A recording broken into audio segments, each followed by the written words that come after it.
Hello everyone, this is Many Ninja speaking. This particular video, as I was alluding to the actual review of this toy earlier, is not going to be a standard review or bootleg breakdown again, but rather one of those curious painting episodes I have every now and again. So, as I pull up my AK 3rd generation paints that I have sitting around there, I believe it was a blood red, a matte red, and then what's going to be a cadmium red for the starters here.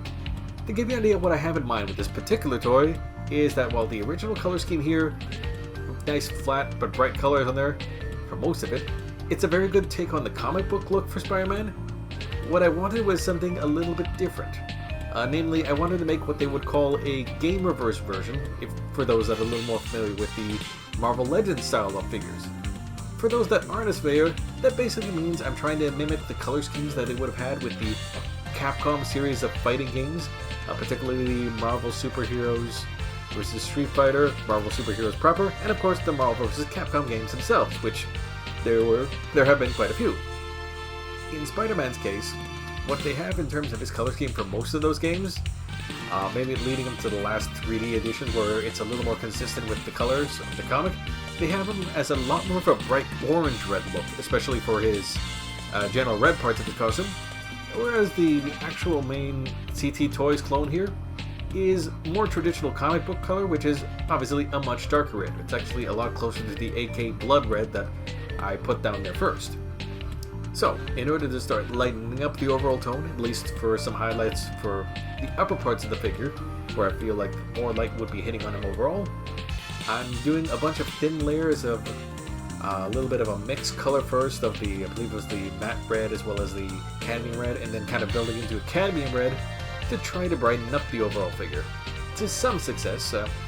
Unfortunately, the reds themselves are a bit thin, and watering down made them a little too thin, I find. So, yeah, it definitely took up quite a few layers in order to start really building that up. And trying to paint in between the web lines, bit of a pain, I'm not gonna lie. I would have tried to figure out a better process, or maybe try to prime this figure if I could have, but since I didn't want to get rid of the original base colors underneath, I kind of just skipped that step, which may have been a mistake, but we'll figure that out as we go along. Now, as you can kind of see, I'm messing around with the deep purple there.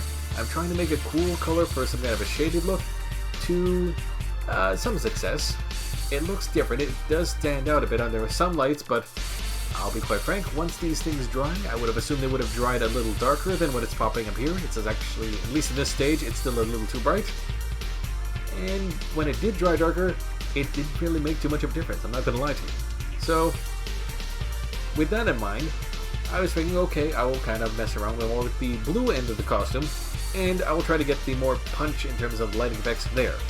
Which, I believe this was actually a little mix of a Ducat blue that I had for this particular costume, and at this point of it, I'm trying to mess around with the highlights.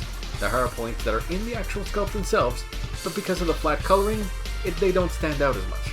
Not as much as they should, especially with all the defined muscle there. So, loosely once again, trying to build it up thin layer by thin layer, especially when the leg muscles are a little more prominent, and bit by bit, it does start to pop actually. Mind you, I do have a little bit of trouble with the paint early on.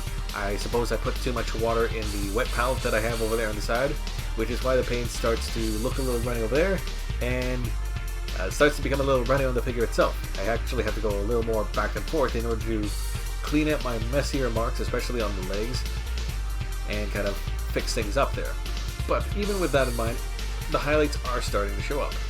Maybe a little too high in certain spots, like maybe the ribcage is a little excessive there, but you're still getting somewhere along the lines of what I want. Bit of a time skip later.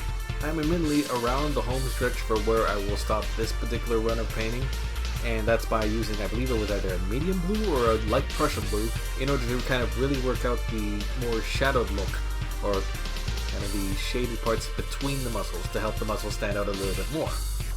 Now, while it might look a little weird here at this point, especially around the very highlighted abs and leg muscles, it's worth reminding you that because of the nature of the acrylic paint that I'm using here, once it fully dries and cures, keyword is cures, it'll kind of blend out and dry a bit darker than what it will appear here with the more fresh paint.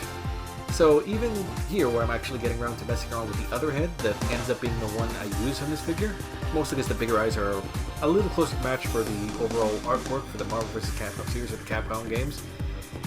It looks a little bright here, but it will dry darker and be a little more unified by the end.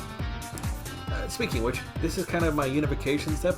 One last glaze over both red and blue, and in the red's case, that's to brighten up the whole figure, so I'm using the glaze plus perhaps a little too much cadmium red at the time in order to really bring up the color scheme.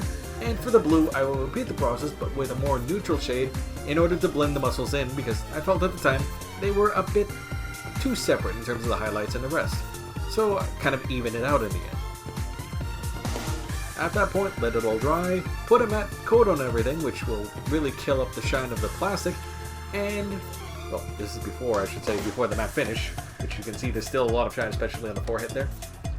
And once we get to that step of adding that last little matte finish on top of everything, which took a few days because this stuff takes 24 hours to cure, I might add, we finally get to this.